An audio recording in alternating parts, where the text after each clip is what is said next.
Hey, good evening, everybody, and welcome to Into the Night with Sean Kelly, the Sunday night edition on uprnradio.com, 106, 105.3 New Orleans, 107.7 Mississippi.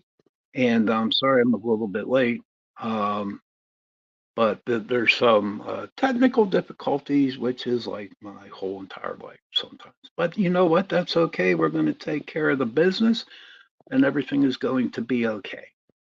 I want to thank Carnation for allowing me, for sponsoring me for on my shows on Sunday night and Tuesday nights. So what's going to happen is here right now is that I'm just like a little bit, I don't know, crazy, I guess you want to say. So I'm going to do the best I can for you guys tonight. All right. Um, so what a week, huh? What a week. I mean, Thursday, I got some bad news for everybody. Not everybody, but for me. Um, I I'm not looking for sympathy here. I really am not. But I need to tell you where I'm coming from. I do have cancer. Okay, I do have it. I don't want sympathy or nothing like that. I just I have cancer on my thyroid, and they're gonna have to take the thyroid out. Right. The cyst is like 9 millimeters. It's like really huge, you know. I found out when I got the biopsies taken care done on Thursday, and and you know what? It's going to be a life changing thing for me. But for, but for the grace of God, goodness, thank goodness. Um, it's not as bad. Okay. I mean, it's not traveling through my body or nothing like that. But it was different. It really, really was different. And so that's what, I'm coming to grips with, you know. Um, I don't know. I kind of saw it coming because you know, before maybe a month before, remember I was telling you I was going through all those doctor's appointments and stuff like that.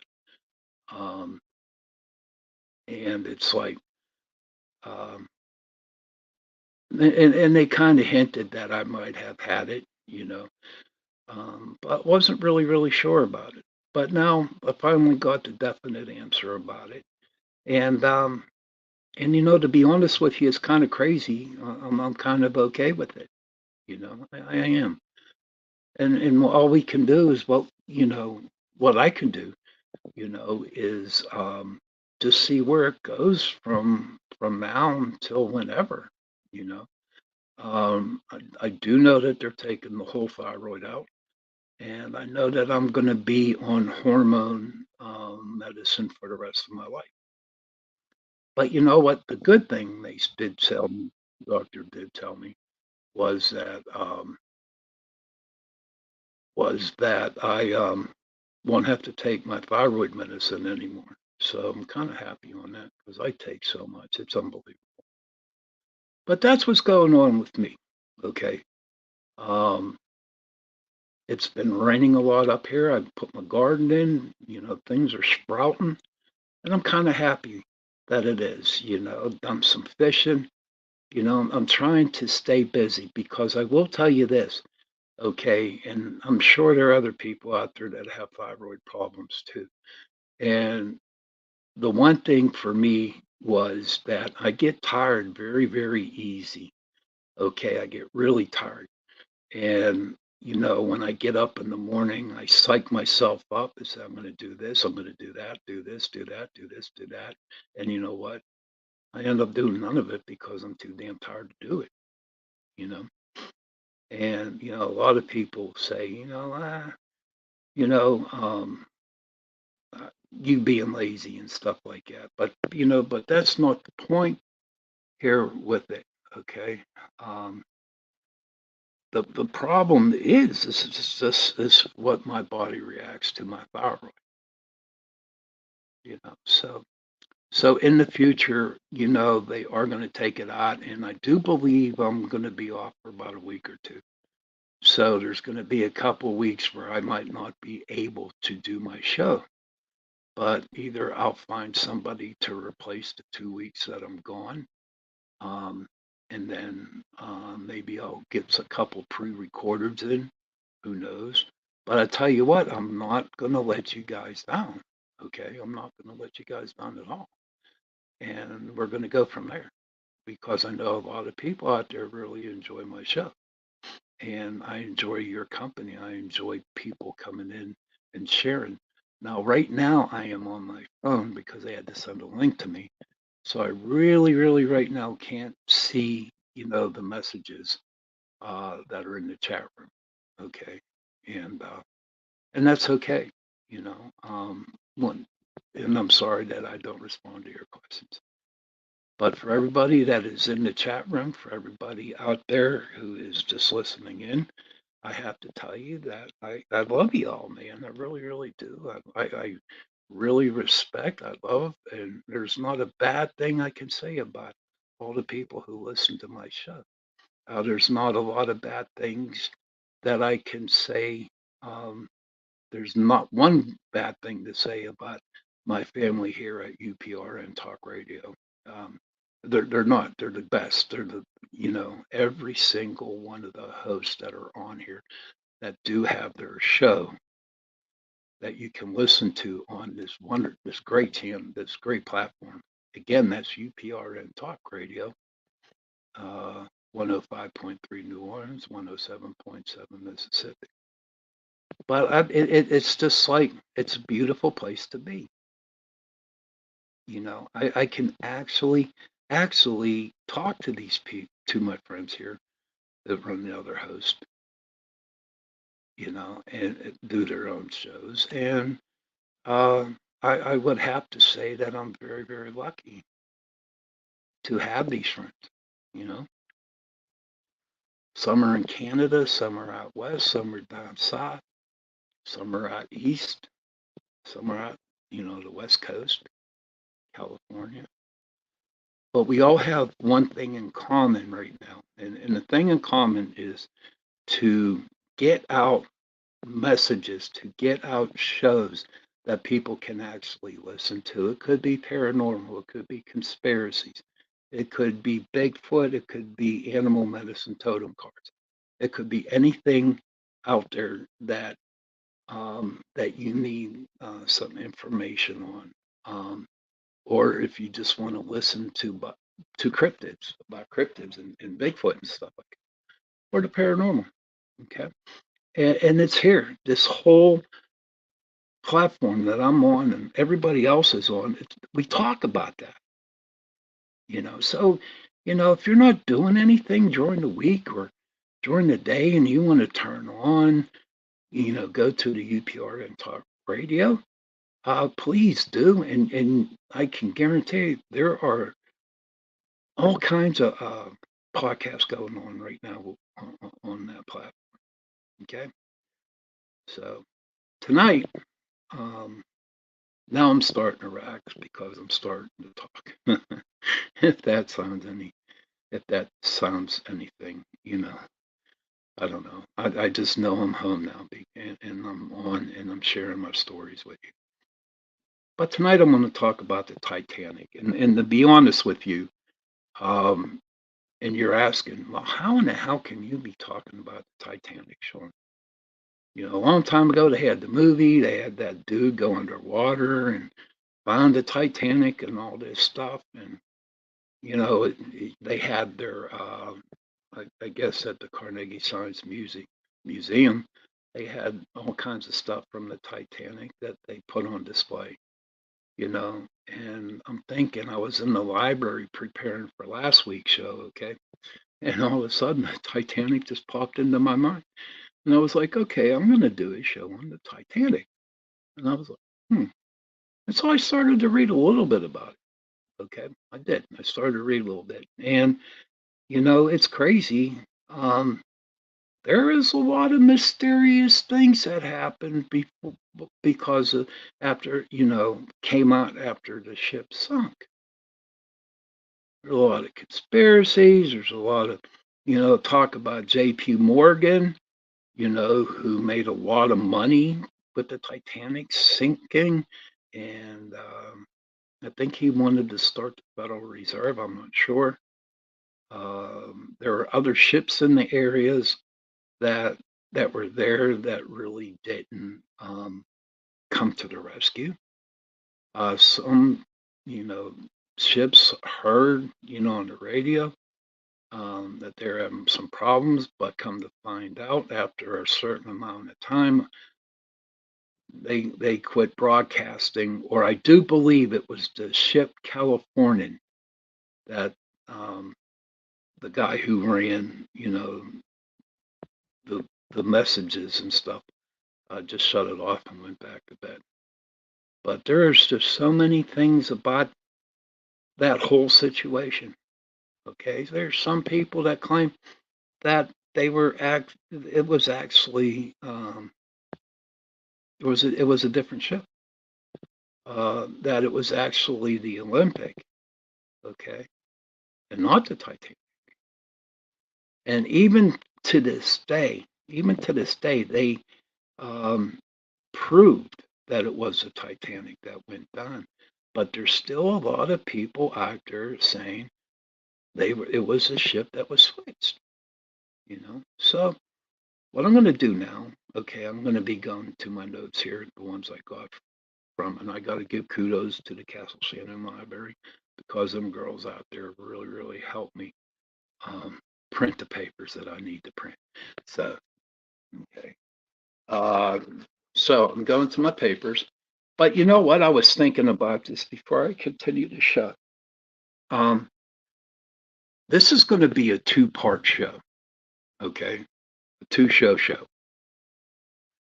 And part two is going to be on this Tuesday coming up because there's just so much information that I found out, right?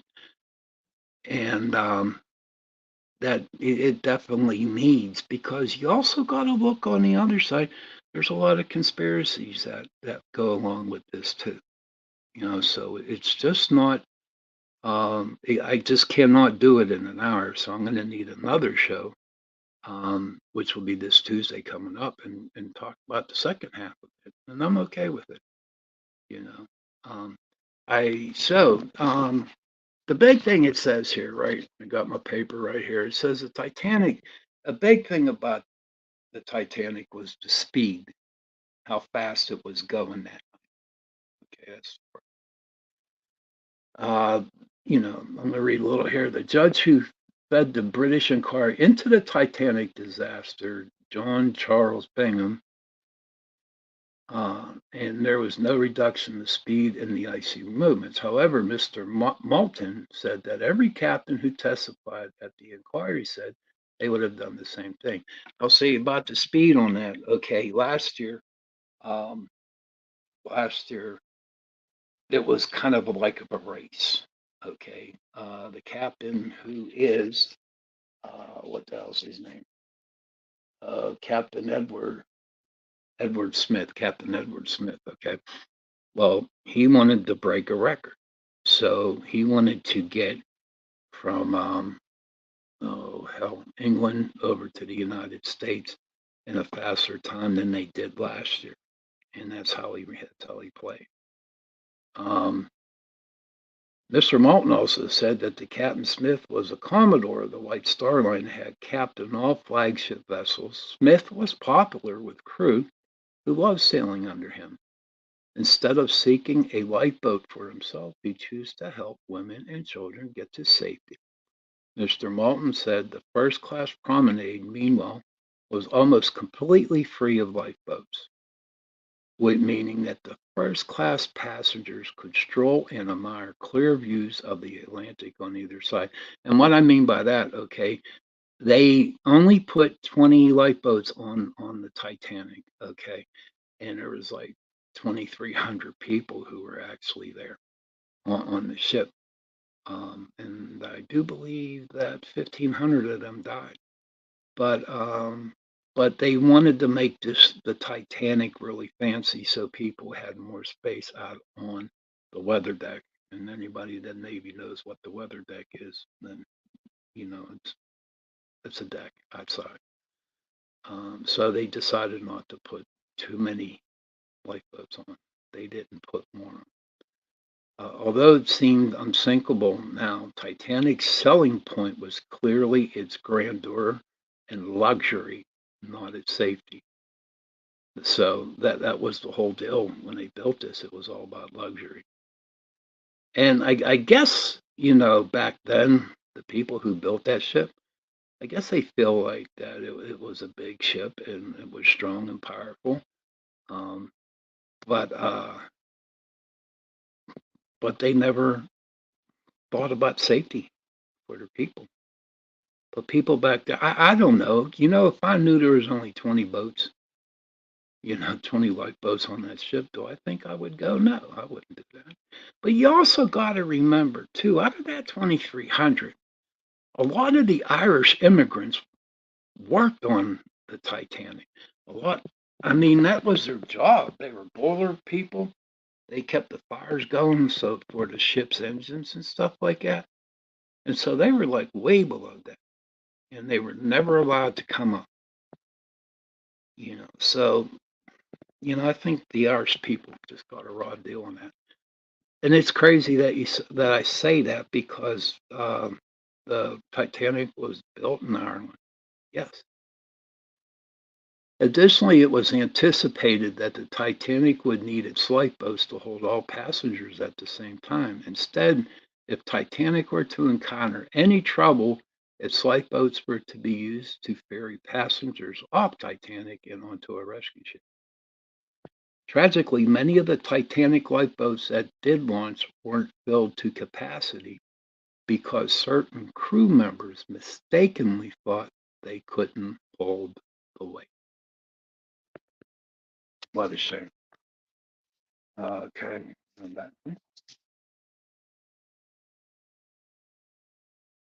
It's worth bearing in mind that the Titanic's dangerously old-fashioned safety regulations regarding lifeboats originated nearly 20 years earlier when the largest passenger ships weighed 10,000 tons, and that the Titanic was actually 46,000 tons. Perhaps more than anything, the Titanic was not expected to founder a White Star Line publicity brochure in 1910 said of the Titanic and the sister ship Olympic. And that's how, at the beginning of the show, I was telling you about how the ships were swapped.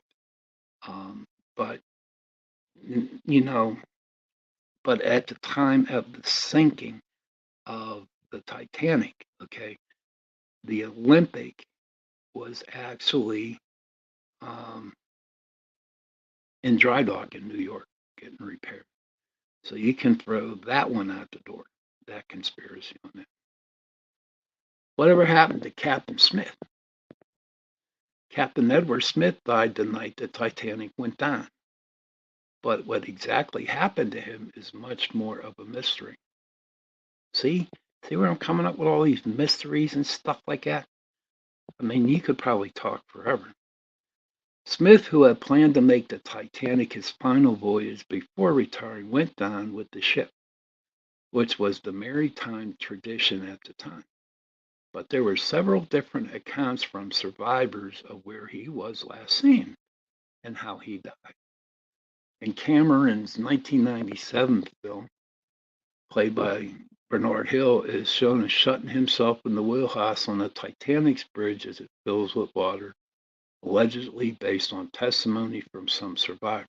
But you also got to remember, too, okay, now that was based on survivors. But you have to realize, okay, how can you actually tell what the captain was doing? Because you're trying to get your ass off that damn ship into the lifeboat, in order to survive. So how can you actually say, um, well, the captain was doing this? He wasn't in his free. Who knows what he was doing? So that's the captain's job back then. That's the captain's job even today. If that ship is sinking, that captain's the last one to go down on it. That's his job. So I don't know. That's something about a little bit of the ship itself and why it actually went from England over, I mean Ireland over to New York, the sailing expedition, and then about the captain of the ship. You know? Okay. All righty. Let's see. Launch of the White Star liner RMS Titanic was launched in Belfast, Ireland, May 31st, 1911. Over the next year, her engines and funnels were installed and her interior was fitted. They'll put that on. One of which first class passenger, Robert William Daniels, said, I saw Captain Smith on the bridge. My eyes seemingly clung to him. The deck from which I had lit was immersed. No, water had risen slowly, and now the floor of the bridge, and it was the Captain Smith's waist I saw no more when he died here. Other survivors, including the wireless operator Harold Bride, said that they've seen him jump off certain parts of the ship, while others still said Smith had swum to the lifeboats holding an infant. As author Win Craig Wade wrote in his 1992 book, The Titanic End of the Dream, Captain Smith had at least 5 different deaths from heroic to ignominious. However, he perished. Smith's body was never found. Now, again, insane stuff. Insane craziness. I just like how people try to say, well, if the captain decided, to take a flying leap or decided to run away and hide and get on one of the passenger boats, so what? You had to survive out there. But eventually, more than likely, he passed away. You know what I mean? He did pass away on it. And you know what? That's okay.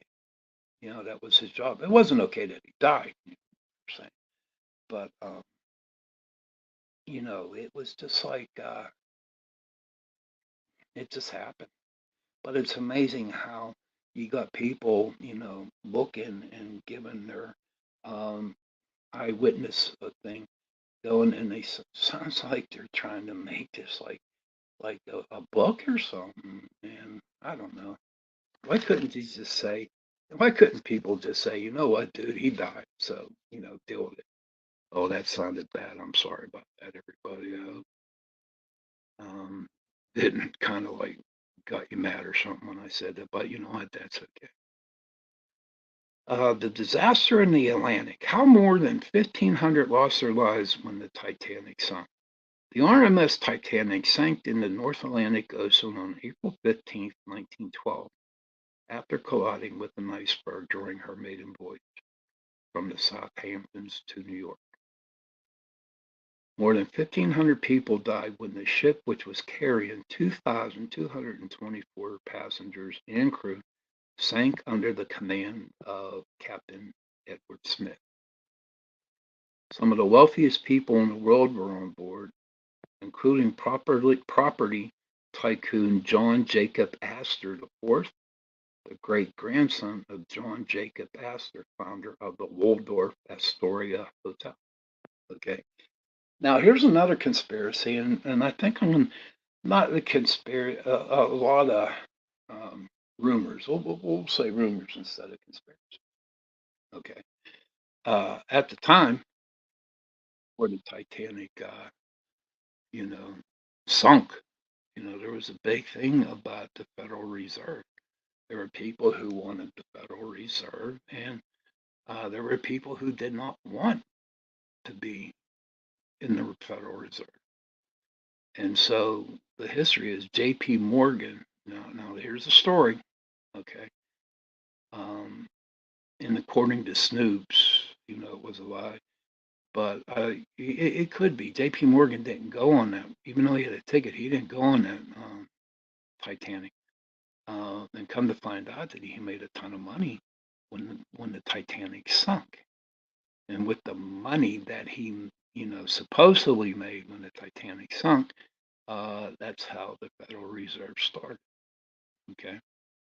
Um, there was a lot of shaky, sneaky kind of stuff going on, and and it gets better. But I'm not going to be able to get to all that tonight. That's why I'm having that second show on Tuesday.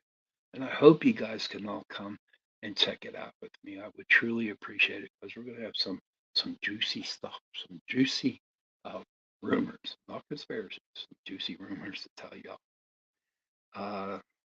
Some of the wealthiest people in the world were on board, including property John Jacob Astor IV. He was the great grandson of John Jacob Astor, the founder of the Waldorf Astoria Hotel. Okay. Then there was the millionaire Benjamin Guggenheim, heir to his family mining business, also perished along with Isidor Strauss, the German-born co-owner of Macy's department store, along with his loyal wife, Ida. Huh. The ship was the largest afloat at the time and was designed in such a way that it was meant to be unsinkable.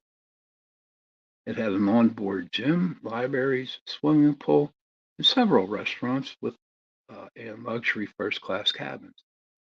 There were not enough lifeboats on board for all the passengers due to the out-of-date maritime safety regulations. That's interesting. You figured if you built a new liner, okay, that's going to, have all these people on it, and not just that night when it sank, but you know, if it survived that, then you're going to need more boats. I think it was kind of little rumor going on there that they really didn't want this thing to survive, or that some of the people on there they didn't want them alive either. Some of the rich people, and so I don't know. The more you read into it, the more you have to say to yourself, "Wow, what the hell's going on here?" After leaving Southampton on April 10th, 1912, the Titanic called at Cherbourg in France and Queenstown in Ireland before heading to New York. On April 14th, 1912, 4 days into the crossing, she hit an iceberg at 11:40 p.m. ship's time. James Moody was on night watch when the collision happened and took the call from the watchman asking him, "What do you see?" And the man responded, "Iceberg." That had By 2:20 a.m., with hundreds of people still on board, the ship plunged beneath the waves, making many, including Moody, with it. Despite repeated distress calls being sent out and flares launched from the decks, the first rescue ship, the RMS Carpathia, arrived nearly 2 hours later, pulling more than 700 people from the water. And it wasn't until 1985 that the wreck of the ship was discovered in two pieces on the ocean floor. Now, as I say that. Huh. Interesting, huh, guys? So it shows I continued reading, and stuff. And thank God for the Castle Shannon Library. That's all I could say. Um, what was crazy was as I just read, that the ship broke in half. But here's the deal. Okay, that Captain Smith wanted to make it from Ireland over to New York in under a certain amount of days. Okay. So, back at that time that they had coal fire engine fired, in order to let the engines go. They had to use coal. And the guys were really putting a lot of coal into the fire when it got so hot, okay, because it was moving quick, got so hot that there was a lot of slag that was on the rivets that were on the ship. And what happened was before the ship went down, caused by the fire, that's what made the Titanic split in half because of the fire aboard the ship. Okay. And it wasn't split due to the iceberg. The more you read into it, the more that you look into the way the ship was going. Okay. Uh, it wasn't. It couldn't have happened. You know, the Titanic split in half with that. You know, and it's just a bunch of craziness. Personally, me, okay, if I was in an ice field, if I was in the ocean where there were icebergs all around, I sure as hell wouldn't be going fast. You know, so what? I wouldn't be doing it. No, there are people on board. But some of the people that I have mentioned that were on board that thing, they were against on a lot of stuff that other rich people wanted to have.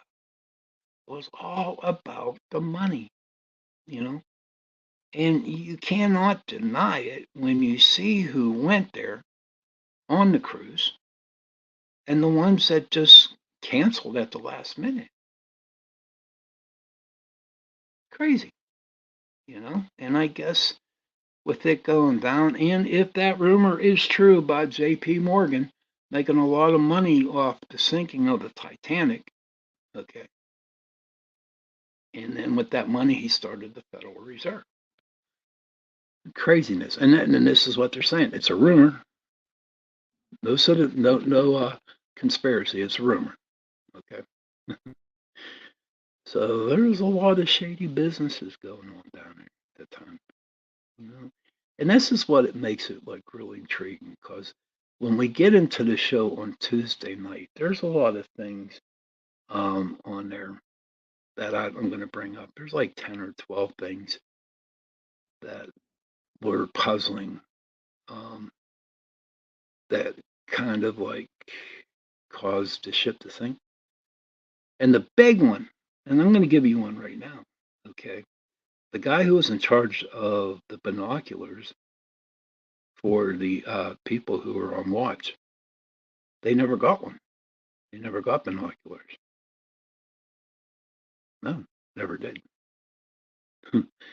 And um, whoever was in charge of that should have had them out and given it to people. Because think about it, if you're out on your watch and you see that thing coming straight ahead, you know, up to the distance, you know, there's a way that you can maneuver and get through that iceberg. You know, so was there some thing going on with the people who were the officers who were running the show on the boat? Was it, you can go on forever. You can go on many rabbit holes on this situation. You can, okay, you definitely can. Well, let's see if I have a couple of other things. Okay, let's see what we got. Okay, so we're back to how fast the ship was going. Okay, excuse me while I get a little drink of tea here. Some okay, okay. So here we go. All right, the Titanic basic facts. All right, was constructed by Belfast-based shipbuilder the Harland and Wolff between 1909 and 1912. The RMS Titanic was the largest ship afloat of her time. Owned and operated by the White Star Line, the passenger vessel set sail on her maiden voyage from Southampton, England to New York, April 10th, 1912. The liner made two short stops en route to her planned the Atlantic crossing, one at the French port of Cherbourg, I guess that's how you say it, and the other at Cork Harbor. I have family that live in Cork Harbor too. Ireland were smaller vessels ferried passengers on and off the boat Titanic. On April 14th, the Titanic struck an iceberg at around 2340. And what I mean by 2340, if you were not in the Navy or anything like or military time, 2340 is 11:40 p.m. Okay, just one local time, generating six narrow openings in the vessel's starboard hull, believed to have occurred as a result of the rivets in the hull snapping. The ship sank 2 hours and 40 minutes later, in the early hours of April 15th, and an estimated 1,570 people died. Okay, so why was the Titanic going fast? And remember, I was talking about that a little bit earlier. I found my notes on here. Um, and it is well known that the Titanic was almost at full speed when lookouts spotted the iceberg late on April 14th, 1912.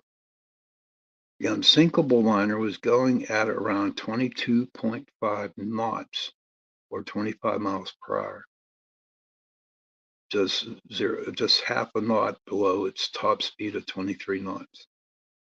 The Titanic captain, Edward Smith, powered the ship through the Atlantic, even though there had been ice warnings from neighboring ships. So why was it going so fast through a known iceberg field at night when visibility was low? Craziness, huh? And let's see. Okay. I just lost all my things for it. Okay, hold on. The okay. Um, I don't know. I Okay, so increasing the rate at which the coal in this bunker was removed and put into the boilers would have allowed the ship's workers to control the fire, but this would have sped up the ship up, he said. High claimed that the crew of the Titanic couldn't have been trying to break any records crossing the Atlantic because the ship was built for comfort, not speed, and was advertised as such before its voyage. And the theory was repeated in 27 documentary Titanic. And here's the deal with it. Okay, there were a couple ships that were there, and I'm going to discuss those ships that were there but did not help. But the one was the SS Californian, and they said the Titanic, they sent up flares from the ship for help. But at that time, they had two different types of flares. They had white flares and they had red flares. And the white flares was just like a party of some sort. Everything was happy-go-lucky. But the ship did not have any red flares. So if you would be out at sea and somebody shot a red flare up into the sky, okay, there'd be a lot of problems along with that. Okay, a lot of problems. And then the ships would do something. But I don't know. I believe, in front of that I feel, and I trust what I feel. I think the ships that were there, some of the captains were kind of like, I would have to say jealous. Now, correct me, I might be wrong. Who knows? But that's the feeling I get. The nearest vessel in Titanic's vicinity when she foundered was the SS California, a smaller steamship bound to Boston, Massachusetts, captained by Stanley Lord. It wasn't carrying any passengers and would have plenty of space for the people on the Titanic. So let me ask you this question. Let me ask you this. I would like to know, why couldn't that captain go over and pick up supplies? Was he afraid of that ice field? Or could it have been that he was kind of jealous because, he didn't get the job, you know, driving those luxury white liners? You know, who knows? So if you want to put, fault on some people, I would go with that Stanley Lord, you know, and say what you should have went over and picked the people up. So it's kind of crazy. I'm getting close to the end of this hour. I'm going to read a couple more things. Right. It says, due to the threat of the ice field, large and flat expanses of ice in the ocean, Lord had halted to California for the night late around 10:20 p.m., about 80 minutes before the Titanic hit the iceberg. At the time, the Californian's position was logged at about 19 miles northeast of the Titanic. So that's basically, you know, in short form, okay, in short form, on, that fateful night, in April 14th, when the Titanic went down. Okay. It was sad, you know. Um, I'm sure there were all the movies, everything like that. All they go around to different cities and they, put a big display on all kinds of items that, they brought back up from the Titanic and now they show it to people. But I like to say a lot is, if you can, try to do your own research on it. Um, and it's pretty interesting.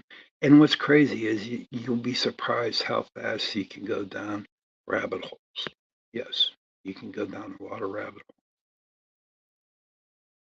But I just find it really, really interesting of all the stuff that happened on the ship and the reason why the ship left and what was the whole purpose of the Titanic was about.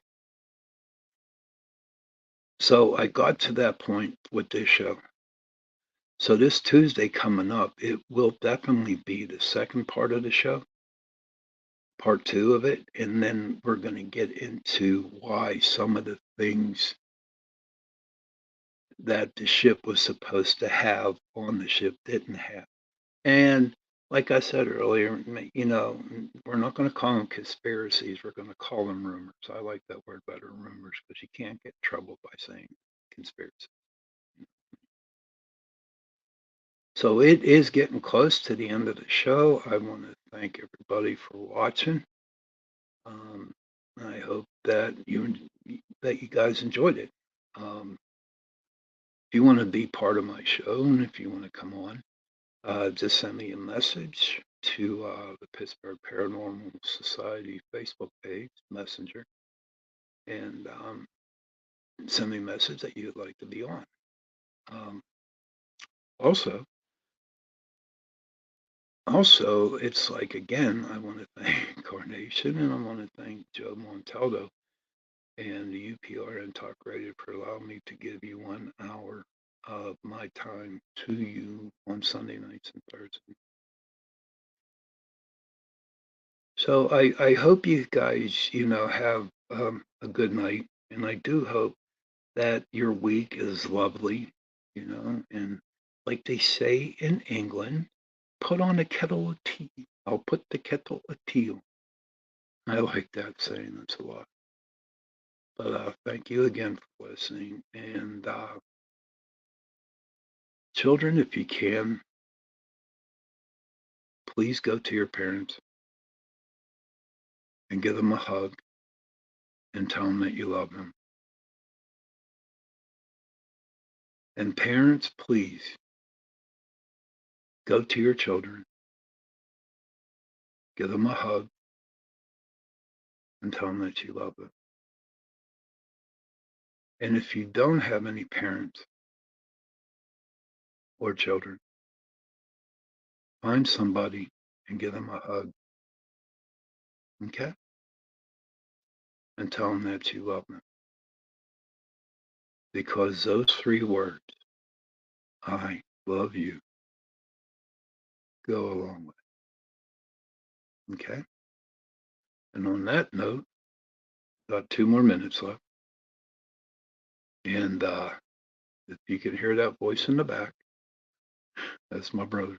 He's got a big voice. But everybody, please take care. Have a good night. Love one another. Give each other hugs because that's what we need. Okay? Good night and see you Tuesday.